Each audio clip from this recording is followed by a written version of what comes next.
A scary and dangerous morning for 8 people living in a Northwest D.C. home. 8 people had to go to the hospital after firefighters found high levels of carbon monoxide there.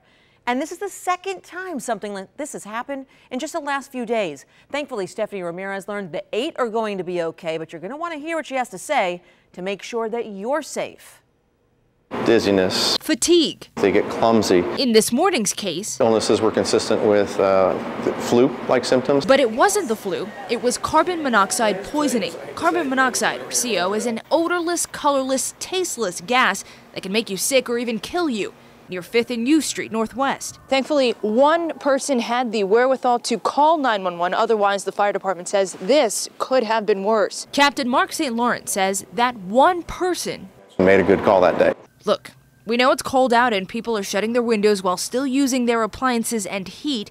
St. Laurent says the problem arises when you don't get your appliances checked out regularly. What will happen is they'll start to get cumulative buildup if it does not completely exhaust the way it's supposed to exhaust. That's why the fire department wants everyone to have carbon monoxide detectors. This is a pulse oximetry device, what St. Laurent used to check this morning's patients with. He tried it on me. So you can tell that your carbon monoxide reading is 0. Less than 6 is considered good. Where were Sunday's patients? Somewhere between 28 and 33. DC's Department of Consumer and Regulatory Affairs says each year more than 20,000 people visit the emergency room for CO poisoning. That's about half of a packed Nats Park.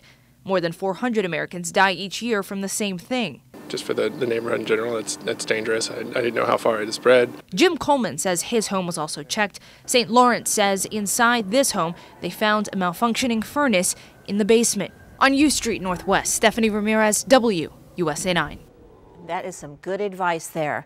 And the other incident happened last Thursday on 14th Street in Northwest. The fire department had to evacuate a 6-story apartment building for unsafe levels of carbon monoxide.